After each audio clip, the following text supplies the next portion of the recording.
I was trying so hard to be clean cut and look like someone who has their life together that I actually became somebody who is clean cut and has their life together. This is Caregiver Storyteller, produced by CaringKind, the heart of Alzheimer's caregiving. Hi everyone, and welcome to Caregiver Storyteller, a storytelling podcast about Alzheimer's and dementia caregiving. I'm Chris Doucette, and I'll be interviewing caregivers to get their stories about Alzheimer's and dementia caregiving. Occasionally, I'll also interview the authors, advocates, researchers, healthcare professionals, and people with Alzheimer's and dementia to hear their stories too. So, are you ready? Here we go. My name is Sue Funke. I live in Astoria, New York, and my mother had Alzheimer's. She passed away from it. I'm sorry to hear that. How did the diagnosis come to be? What was the process there? It took a while to stick. In 2007, her doctor, that was also my doctor, we shared a primary care physician in Long Island, told her she had a lot of vertigo issues, and she was starting to forget things, and she thought it was part of the vertigo. She was like, I just feel disoriented all the time. And so her doctor did a test on her, did some scans, and she said she felt that she had early onset Alzheimer's. And my mother got so mad, she walked out, and she didn't go to a doctor for a year or so, I think. And then she finally got some second opinions, and a lot of opinions and a lot of scans, and it kept coming up the same thing. There was just a long period of disbelief and not wanting to accept the diagnosis. Yeah. I really, I knew as soon as the doctor said that, because I had kind of felt that there were little bit of signs. I think it's become kind of a common trend of people over I would say probably 55 are always like, oh, it's a senior moment. It's a senior moment. There were more and more of them, and there was more things where I just noticed her stopping in her speech a lot, and giving up certain things like reading or crossword puzzles. It would start just being Sudoku. We went to a lot of different doctors, and she and my stepfather were born-again Christian. And they really just wanted to prey on it instead of getting a lot of active treatment. And that set her back and really increased the, it kind of, basically, she, after her diagnosis, she only lived 10 more years, and she declined very rapidly. Were you living with her at the time of diagnosis or right prior? No, I had moved out about 4 years before that. Yeah, I went to college. I've always lived on Long Island. I mean, Astoria is technically on Long Island. No one wants to admit Brooklyn and Queens are part of Long Island. But I'm originally from Nassau County, from Garden City. And so I lived at college, though. I went to college at Hofstra University, 10 minutes away from home. So you were close enough to still have a kind of regular contact with your Yes. mom, and you could still see this happening on a real-time basis. Oh, yeah. And that was also difficult because I'm the youngest of 4, and my siblings are all on the East Coast but far away. And they didn't see her or speak to her, I think, as much as I had been. And so they didn't take it as seriously for a while either. I feel like I was really the one constantly sounding the alarm and being like, we have to do something. We have to get, a healthcare proxy was something that I really, really wanted early on. As soon as there was acceptance, I went to a doctor's appointment with my brother and my stepfather and my mom. We all went in the same room just to all be on the same page. And there's a common test in Alzheimer's where a doctor will name 4 things, and then they say a few sentences, and then they go back to the patient and they'll be like, name those 4 things. And my mom looked at that doctor like, you never named anything to me. You're crazy. And I think that finally made my brother realize. And my sister was kind of on board. I think everyone, and my other brother just kind of didn't want to deal with it, which is understandable too. I think it's a hard thing to face, but it was just really interesting and difficult at times because I was there for years just being like, guys, this is getting worse. Like, she's not getting the help she needs. She's not doing what she needs. Like, I kept reading all the research and being like, you know, she's supposed to be seeing friends. She's supposed to be going out. And she kept isolating herself. And my stepfather as well was kind of complicit in that. They really like to just be together, which, you know, ideally you can grow old with your life partner and that shouldn't be a problem. But with Alzheimer's, you really need to socialize. And she just, it was like all of her friends were cut off. And she just didn't have a lot of interaction or exercise during the day either. And when it came down to healthcare proxy, she wanted my stepfather to remain. And that was difficult because he hates doctors and does not believe in them and did not believe that they were properly doing everything, because he kept being like, doctors, she sees doctors all the time and they're not helping her. And it's like, yeah, well, you took her to the doctor for an ear infection, but that's not the same as helping her Alzheimer's. Right. And they hated going to any doctor that was constructive on her Alzheimer's. Like, I was, through a friend, able to get this woman, Dr. Wolf, who's one of the experts in New York State on dementia and Alzheimer's. And she was amazing. And she has this amazing, like, really great outreach helpers and basically just like a social worker. She was just somebody who was in the office to help you and like talk about stuff. Sure. And like, she really helped us when things started declining a lot. We would talk to her, and it was just a great office. But my mom and stepfather didn't like her because she told them what was actually happening, and they just never wanted to admit it. Like, it just... So denial was it denial that ran strong? Yeah. In your mom and her husband? Yeah, and throughout my whole family, I think I was the only one. Like, I remember when we talked about her finally getting the diagnosis the first time in 2007, and I wasn't somebody who ever drank alone really at that point. Like, I was pretty young in New York. I was in my 20s. I, you know, was always going out with friends and stuff. And I remember I lived next to a tapas place, and I went to the tapas place and I got like a double, I think it was probably whiskey.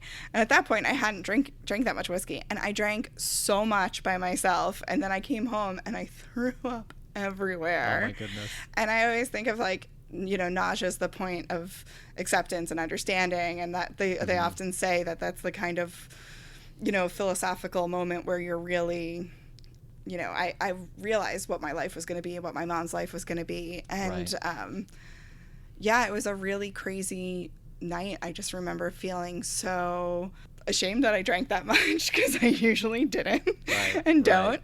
And also just so I needed to be numb at that moment, because it was just so real that I was like, my mom as I knew her was never going to be the same. Right.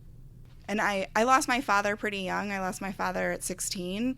So, like, she and I were kind of together a lot. So losing her in my early 20s, I couldn't go to her anymore for a lot of stuff because she didn't have the capacity.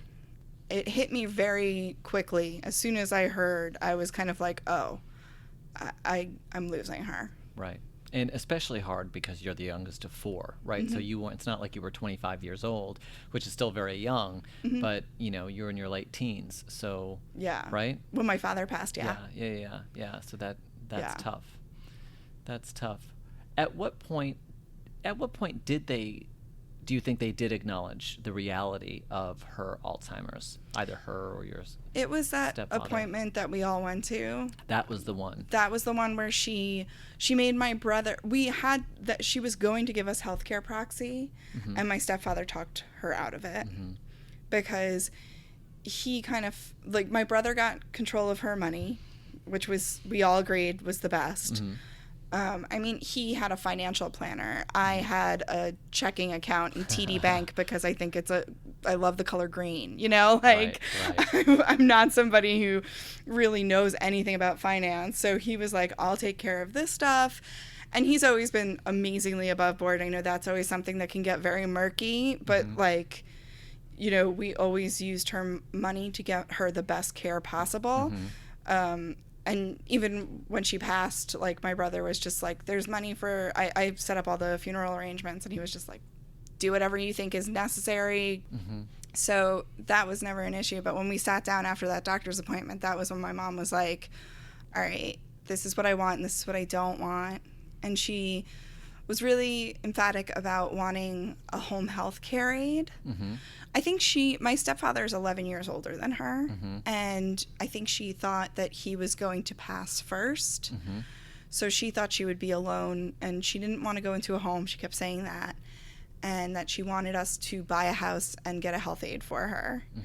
But the problem is that that's not the best care for someone with Alzheimer's.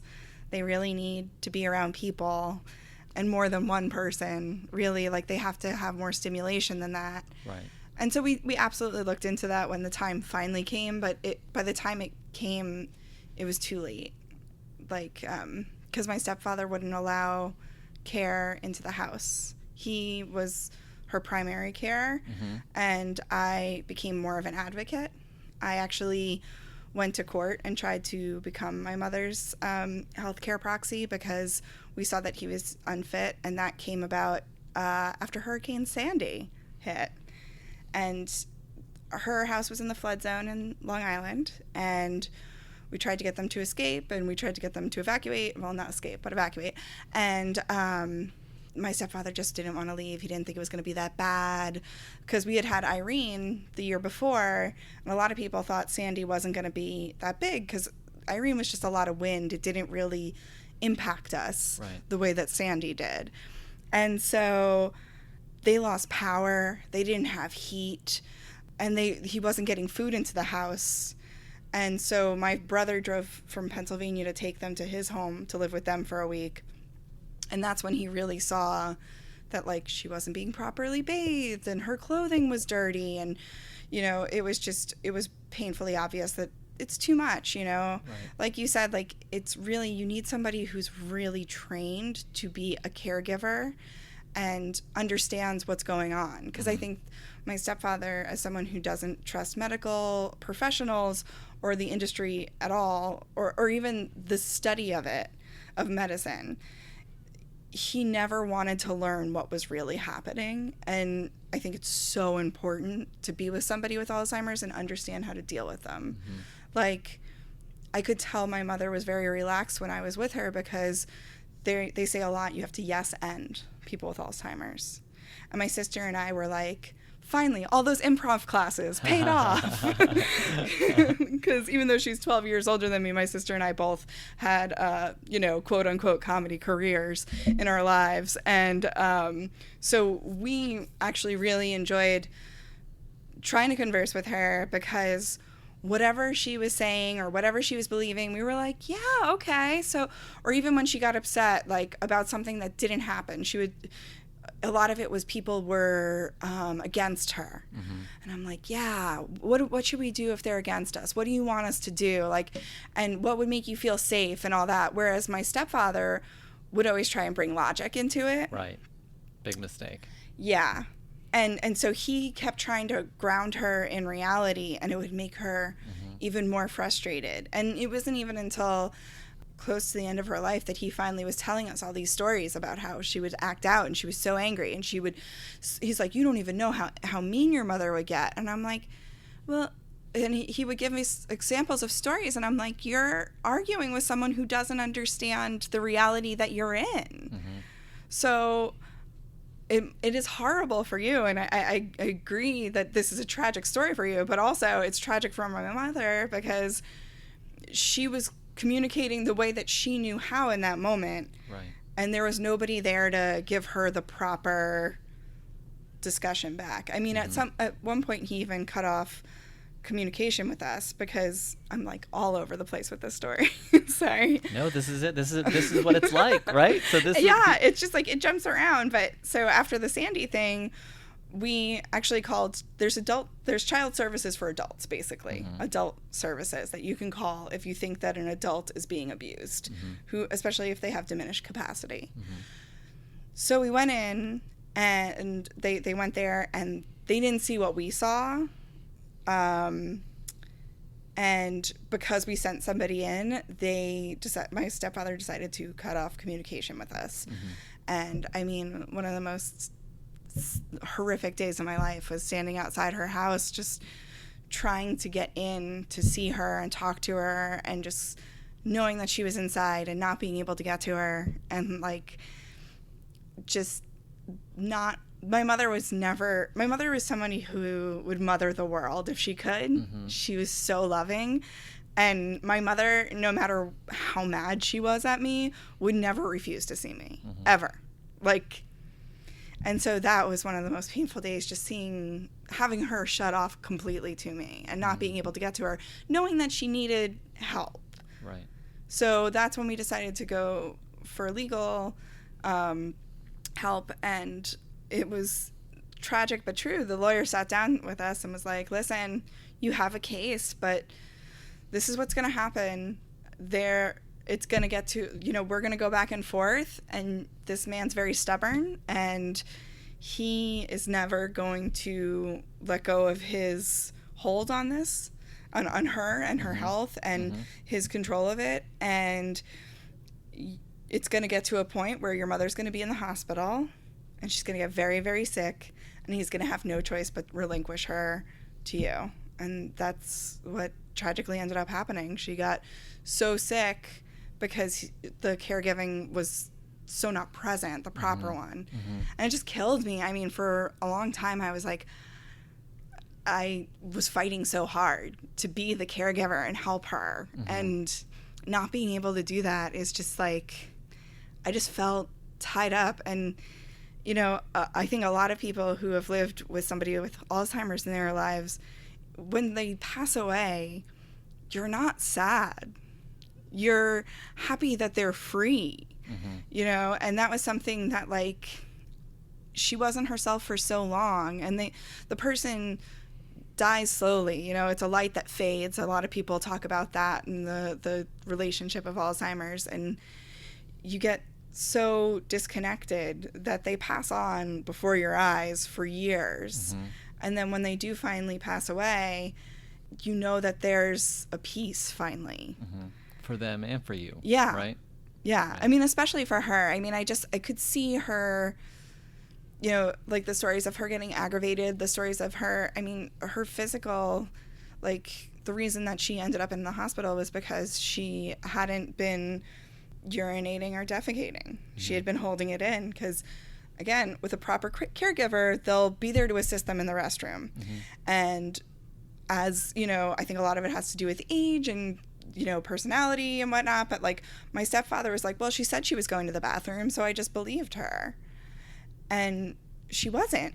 And she wasn't mm-hmm. eating the proper foods. Mm-hmm. He was like, well, we always have our little treats. And I was like, what's the treats? And it was like, she was eating more Kit Kats than she was vegetables. Mm-hmm. And he's like, well, she doesn't want vegetables. And I'm like, but she needs this food to survive. It was and it's interesting because, a lot of people say, like, in life, you end up parenting your parents at some point.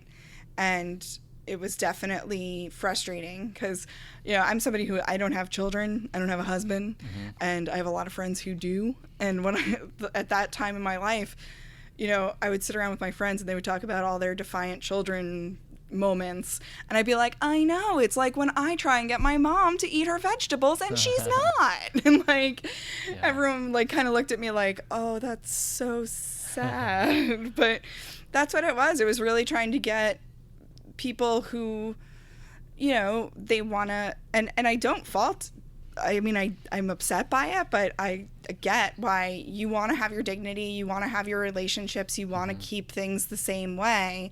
Mm-hmm. But unfortunately, this is a disruptive disease that you really have to change your life for. And there's no room for selfishness, and there's no room for ignorance. The more educated, and I mean, it's just amazing to see how some people can live for so long and still have somewhat of a life. It stinks that she didn't get to, sit and make crafts and make new friends and just kind of go off. But I think he was very scared. A lot of people talk about how people with dementia in these programs end up falling for other people in these programs. And I think he was worried about that too. He was jealous, you know? I think, and I can't speak for him and I won't, but I think it's just very interesting there was animosity between us, but I gave a lot of it up because it is what it is. I wish I could have changed things, and I know that I tried to do everything I could. It's really a study in letting go.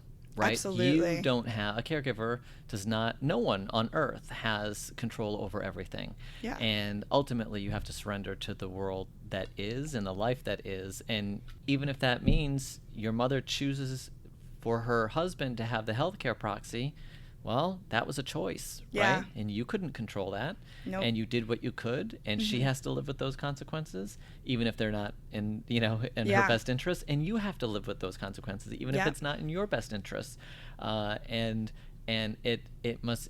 I always think of it as kind of like the drug addiction, right? When someone you love is an addict, there's only so much you can do to help them. Ultimately, they have to make decisions on their own. Yeah. And you can't force someone to get clean or sober or anything. And you just, in some ways, you have to sit back and watch someone make the wrong choice or suffer from, watch someone suffer, and it's so painful. Absolutely. And so I can imagine what it must be like, right, for you to see your mom make a healthcare proxy choice. In your mind, I just can see you being like, no. Well, and it's like even her friends were baffled by that because and that was the thing that I think was also really difficult is there was a lot of things that she started doing that were very out of character for her, and it felt like they were more in character with what my stepfather would do. And so I think that was something that was also upsetting, is that we saw her lose her own voice, and he took over for that voice. And her best friend, I remember sitting on the phone talking to her and her just being like, why didn't she give one of the why didn't she give one of your kids? And I was like, well, she wanted to be loyal to her husband. And she's like, my husband's my healthcare proxy, but so is my son. You could have more than one. You need somebody else as a backup, And I mean, it's just one of those things where if it ever comes up in conversation, I feel like I get so passionate and crazed. Like I get like wild eyes, I know. Like when somebody's just like, oh, like healthcare proxy, I'm like, you better pick your healthcare proxy, pick smart, pick it now, pick it while you can. Like I remember one of my bosses saying that she didn't want her husband to have it, but she keeps forgetting to give it to her daughter that she wanted to. And I was like, you have to do that. Like go do it this weekend. It's not that hard. Like it's a paper, it's a sign, like just get it. Yeah. Because you never know. And like, no matter how old you are, you should have somebody there. Like my case of emergency isn't anybody of my family because nobody lives in the state. It's my best friend because she's a doctor. So I'm just like, yeah, she can be the one that comes and gives everybody else the information. Like she'll understand what's going on. So tell me about your mom. What is her name and what was she like? Her name was Irene. Irene, just like the hurricane. She loved children. She really, really did. She was one of her favorite jobs was being a nursery school teacher. And she was great with kids. She had infinite patience, and she was extremely intelligent. And she would if she was here, she would be like, I'm not that smart. But she could pick up a book and like teach herself stuff. So she learned how to do a bunch of computer programming and like computer programs, and she actually went around for Nassau BOCES and taught people all around New York State this complex program to keep track of children in this program. And that was like, she was in her 50s, like, and she taught herself this and traveled around and did this, it always amazed me how she was just one of those people where if she read the instructions on how to do something, she could do that thing. I mean, she was pretty shy. Like my family talks about it now. Like we're a pretty gregarious bunch. You know, like I said, my sister was an improv person, but there's always that person in the family that's like not theatrical, but is the most theatrical. And my brother Mike is like such a ham. And so we're always people that don't mind being the center of attention, but my mother was not that. She loved to watch everything and just sit back, and she was very giving. And, you know, she enjoyed a Manhattan every night, which I realized when I was an adult, I was like, wow, that was a really strong drink to have every night, Mom. Good for you. But she, you know, she was just a really nice, kind, warm, giving person. And one of the best, I know I am obviously skewed, but she was an amazing mother. Like, she just taught me so much and really loved me so infinitely. Do you have a favorite memory? Oh, man. Watching TV with her, we would cuddle up and watch TV, and just, it's not one moment, it was like 1,000. Because that was really the time that you could talk. My sister says she has teenagers, and she was saying that the best time to talk to a teenager is in the car, because you don't have to make eye contact. Right. And I feel like that was the same with television. Like, I grew up, you know, in the 80s, and there was all those very special programs. Right. So, like, if Blossom was talking about using birth control, we would sit there and she would be like, this isn't a very appropriate topic, but, like, this is what our thoughts are, and blah, blah, blah. And, like, so we would have these moments based on these shows. And it's funny because it's like, oh, well, it seems like such a passive action. But really, it was something that we really bonded over and we talked about, and we wouldn't just sit there and stare off. We would have active discussions about the shows that we watched and had really strong opinions. Yeah, the more you know. It worked on you guys. Exactly. That's wonderful. And of course, you then went on to have a career in television. Yeah. You run tell me about your podcast real quick.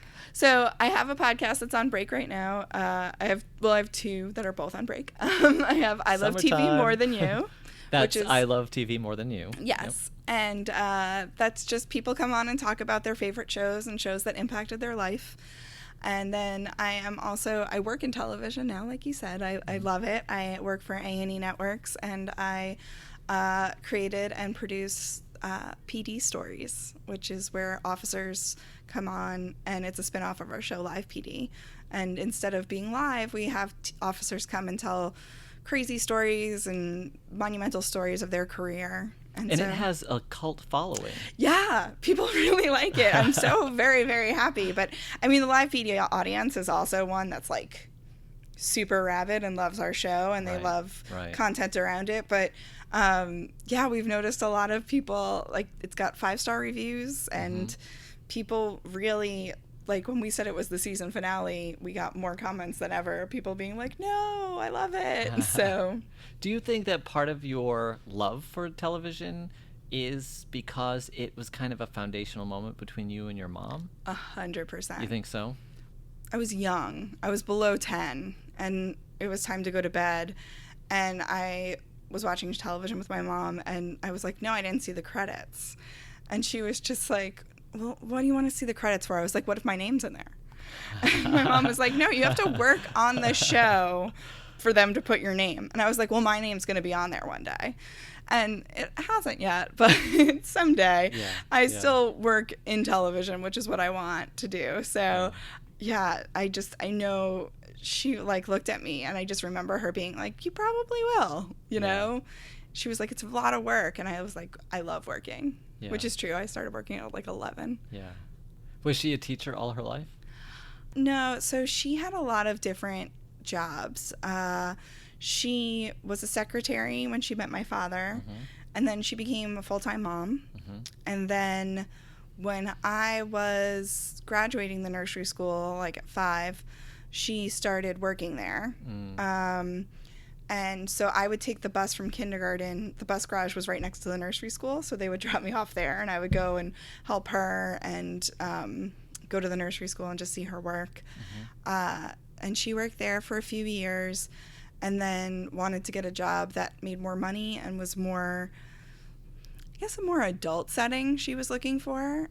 So she went back to being a legal secretary. She worked for a bunch of different attorneys and then decided that she hated attorneys after a while. And so, yeah, she had a bunch of different careers. I bet if she was around, she would say mom was probably her favorite. Mom. Yeah. Right. Of course. And of course, her kids, she must be so proud of all of her kids. Yeah. Right. We shared a hairdresser. She was a very quirky woman in like Rockville Center that like, she was the kind of hairdresser where you go in and it took like 20 hours to do like a half-hour hair dye change. She was very chatty.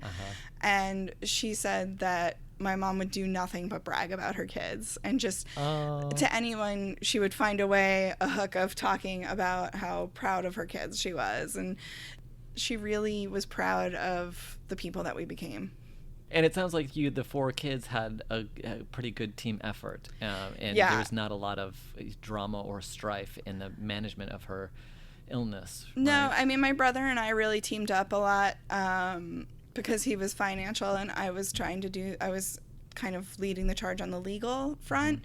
And then my sister was just a rabid researcher. My sister just always wants to like help as much as she can. So we would be on a call and I was like, all right, I'll go do this, and I'll go, and my brother's like, all right, I'm going to do that, and my sister's like, and then I'm going to do all the research on what possible things could be outcomes, and I'll do the analytics and this, and she would just like come back with all this information on us of like what our choices and options were and everything. And what did you guys do for, obviously your stepfather and your mother both didn't like doctors, right? So they didn't seek out support. No. You know, if they didn't have to. What did the 4 of you do to get the support that you needed? We leaned a lot on each other, I think.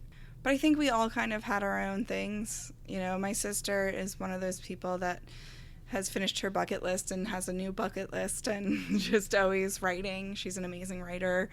And Mike just really threw himself into work. He had a couple of tough years in work. So yeah, I think we were just, funks love to work. And so we threw ourselves into our jobs a lot. Probably not the healthiest of ways. I'm the only one that goes to regular therapy. But I mean, I live in New York City, so it's like kind of part of, like here's your keys, here's the card for the therapist, here you go, here's welcome your to New York. Metro card and the name of your therapist. The R train's the best to cry on. Good luck. You know, like, but no, I mean, I definitely relied on therapy during those years, and then I took what I learned and helped my siblings. At any point did you guys ever consider seeking out a support group for caregivers or family caregiving classes or anything like that? Not really, because our situation was such that we felt as though no one would get it. Because, and it's interesting though, because our social worker kept saying, this is so common. You are not alone. This is not an issue that just you guys have. And they encouraged us, but I think we were just so focused on helping her that we didn't take that. And then that's something, if I could go back, I wish I had gone to one of those groups. But I think at that time in my life, anything for me felt like it was taking time away to fight for her. You know, I was like, all right, I'll keep myself alive, food, water, shelter, I'll have my job, and I'll do a great job at my job, and then I will just do everything I can to make sure that she is safe. And that was like something that really weighed on me. It was like I felt very much like a mother with a child in danger. And I would, you know, stay up nights just being like, I know she's not safe there. You know, especially after Hurricane Sandy, we knew things were really, really bad. And I worried that she was going to get hurt. I worried that she was going to burn down the house. I worried, you know, my stepfather kept leaving her alone a lot. And at her stage, she couldn't be left alone. Right. And so I was just so worried that she would hurt herself and not know what to do. And, you know, there was a lot of discussion of more what can we do to help her than I think more than what can we do to help us. Right. Now that it's been about a year since she's passed away, how is your relationship with your stepfather? Has it changed at all? Do you talk anymore? Has it improved? Has it gotten worse? I don't think it could go worse than legal action. But I don't think he ever understood, and he thinks that we were dopey, and he thinks that we're headstrong, and he often thinks that we think we're smarter than him. And that would always frustrate me because there's different levels of intelligence. I don't think I'm smarter than anybody. You know, I probably have better logic and reasoning, but he has spatial relations for days of understanding that I don't. Yeah. So I was always trying to work to educate, and he did not like that. Right. You know, for a few months after her death, I really tried to keep up the connection. But because he never took any ownership of the fact that she really got sicker and quicker because of his reluctance to get a full-time caregiver, because he just didn't want anybody in the house. Like, there were people that actually came in and were like, you need somebody in the house. And there were stipulations that basically we finally did get some legal stipulations of, like, you have to keep the house stocked. There's going to be somebody who comes in, a neutral third party that checks on her. And there's going to be a nurse to sit with her so that way you can go out. Because they finally explained to him, well, the court had to explain to him that, like, you can't do this by yourself. No one can. It's not a you thing. And that was the thing that was so difficult. It's an everybody thing. Yeah, like he really took it personally. Like I was like, you're an idiot. You can't do this. When it's really like, no, literally, like even the most trained professionals cannot do this on their own. They need relief. They need somebody else to come in. So he just was so angry that we did that. And he's just not super nice to me. Yeah. I mean, I was at the house trying to just get some belongings because he was talking about trying to clean up some clutter. And I was like, there's some just items of hers that I wanted to keep for sentimental reasons. And her wedding dress that she wore to marry him was there. And he said something like, oh yeah, we'll save it for when Taylor gets married, who's my niece. And I was like, okay, so I'm never getting married. Okay. You know, and it was just, there was always little slights like that towards me about, he just never like the fact that I am, you know, what he would call a career woman instead of a wife. And I gave my mom so much stress because I didn't have anybody to take care of me, which I know was partially true, but also I remember my mom seeing my friends and my friend support group in New York and just always being like, you have so many people. You know, you've always been somebody who has a lot of friends around you. Yeah, there's just a personality clash that I was kind of, I wanted to, for my mom, take care of him and just check on him. And I tried for a couple of months, and then it just started giving me anxiety. I'm going to have to hear he was upset that he didn't get to spend more time with her at the end, because when she did get so sick that she had to go into the hospital, we finally got her into a home in Pennsylvania for care. And we decided Pennsylvania because it's actually really great care for a much more affordable price than New York State. And my brother and sister-in-law are teachers, and they have a schedule where they could check in on her more. So a lot of good reason for moving to Pennsylvania. Yeah, right? It wasn't, but he felt like we were trying to punish him. Right. Whereas it was really the best for her care because, you know, we looked at places in New York and we talked about, you know, fine, I would get a car so that way I could go and drive out to, you know, Plainview or wherever and go visit her. And I was just like, this is going to be too much. And whereas we can afford this facility that's beautiful, that knows how to meet her needs and has several caregivers around the clock. And, you know, he just thought it was them that killed her. That's what those places are. I saw on TV, that's what they do. And it's like, no, like, she fell while she was there. And he was just like, what happened there? And I was like, she tripped over a chair. And he was like, well, I don't believe it. Why weren't they watching her? Well, because it's just like watching children. You can't, you're watching 10 kids in a room, you turn your back for 1 second, one trips over a chair and hurts themselves. It's not your fault. Right. It's what happens. Yes, it's the nature of the illness and it's the nature of the age and all that stuff. Exactly. Yeah. So it was just, I just didn't want to hear that I did something wrong because you already blame yourself. I think it's just something that, I don't know, maybe it's being raised Catholic or whatever, but I just always felt guilt about everything, but I didn't want to feel guilt about doing something that I knew was right for her. Right. And I don't want to argue about it anymore, Do you still feel guilty? I think my guilt has gotten a lot better because when my mom passed, people would be like, you did so much, you did. And I was like, no, nope, didn't. And now that I've gotten some time from that situation, and I think even my siblings and I have really kind of sat with it and been like, wow, we did it. When we got her into the Pennsylvania home, my brother, my sister, and I all drove her, and we sat at his kitchen table and just had this cuddle hug of we did it.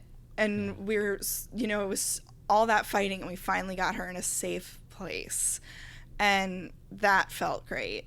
But after a year, do I still feel guilt?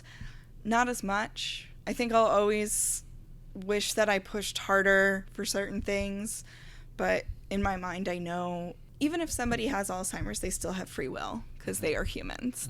And you can't take away someone's right to choose, especially when it comes to healthcare. Right. So that was her choice, and I had to respect it. And I definitely still feel guilt. I think I haven't totally processed her passing. I feel like I am like her in a way where, just never stop moving. Just keep going. Right. So, people were like, you went back to work a week after. And I'm like, yeah, because what am I going to do? Sit around and be sad? Right. But then a month after, I had to call out of work because I could not stop crying. Yeah. I literally hysterical cried for 24 hours straight. And it wasn't even something sad that happened or just an influx. It was my body was just oh my God, this is so sad, this loss. But I think it is, I was saying earlier, that lead up to it where you mourn someone for a very long time. I mourned my mom's passing for a decade as I watched it. And so in some ways, when I think about her not being with us anymore, I'm happy because I think that, I'm not a super religious person, but I think in the spiritual world, she's who she is, and she's with me, and, she loves me, and I actually feel more connected to her now that she's passed than those last few years. Because those last few years, I was a mother to her. I was holding her hand. I was, wiping her butt. That it's a disease that really, it infantiles the person. I don't think that's a word, but still, it makes them ventilizes. There we go. Yes. And you don't feel the mother-daughter relationship. It's juxtaposed. So I miss her, but I think I was so sad for so long that there's a feeling of a lot of relief, and you feel guilt because you feel relieved because you want that person there. But my mom wasn't there. There were a lot of things that I needed a mom for during those times in my 20s, job changes, boy stuff, just regular life stuff, changing apartments and, moving around and cooking and, just silly mom stuff. Yeah. Just where sometimes I find myself, and not too much, but sometimes I'll find myself really jealous when people are like, oh, I'll just call my mom and ask her. And I'm just like, you get to call your mom and ask her that? Yeah. Come on. How do you feel like you are a different person? Obviously, this is this was a 10-year process, right? So a person changes on their own over the course of 10 years. But if you were to name one way in which you've changed, in what way would you say that you have changed, if at all? Some people, some people don't. No, I think my perspective definitely changed. My wardrobe changed, actually. How is that? So when we started the legal proceedings, I was somebody who wore ripped concert t-shirts and jeans every day.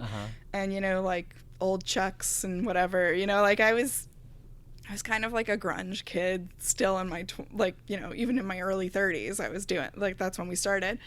And I worked at Viacom, which is like MTV, VH1, TV Land. So was you fit like right in. Yeah, so it was like a place where like you don't have a corporate look there, and that's one of the selling points of working there, and I loved it. Yeah. And then I had to be prepared to go into a lawyer's office and defend my mother, and I was like, oh, I have to look like a real adult. So suddenly you're like at Ann Taylor Loft. Yeah, I was like, I was at like New York & Co. and just finding all these tailored dresses and ways to look put together as quick as possible. Yeah.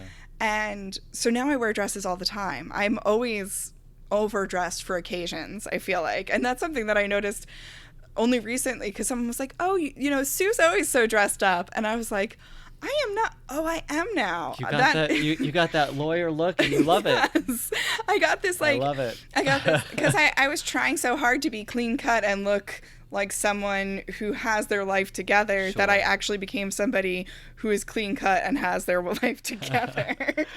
Like, the ruse became reality. I love it. I love it. That's a podcast right there. Yes. Oh my! Fake it till you make it. And then the other thing that I think changed in terms of perspective is we didn't get everything in that legal fight, but it really taught me that you're not always going to win the big battle, but the little battles are worth fighting. And, you know, I really trust my gut. It taught me that even if people are like, this is ridiculous, you're never going to win, you fight for it. You fight for the people that you love for.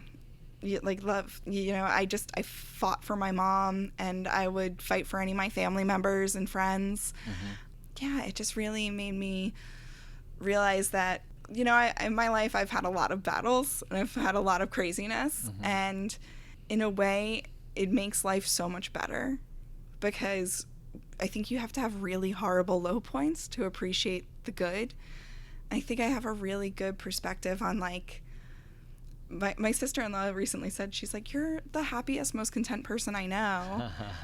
And I mean, I live in New York. Things drive me crazy. There's a slow walker. The train broke down. Yeah. But I'm happy with life because I've gone through these sad moments that were really horrible, and I was always tense. And now I just realized how precious life is. I'm going to enjoy every minute of it. And every moment that's not horrible, I'm going to be happy for. And I think that, you know, the process of going through everything with my mom really made me realize how it's just better to be present and happy than worry. If you have one piece of advice to give someone who is new to the caregiving process, what would your advice be? There's so much. I'm like, got 1,000 things that I'm like, this is what you need to do. But I think probably take care of yourself and remember to put your own oxygen mask on first, you know, and just patience. The whole thing is really tough. So just have patience. Good advice. Sue Funke, thanks for coming in. Thank you. Thank you so much for listening. If you'd like to share your story, go to caringkindnyc.org/podcast. Maybe we'll use your story on the show. We'd love to hear from you. Please subscribe to this podcast and leave some glowing feedback. We love positive reinforcement. I'm Chris Doucette, and you're listening to Caregiver Storyteller, produced by CaringKind, the heart of Alzheimer's caregiving.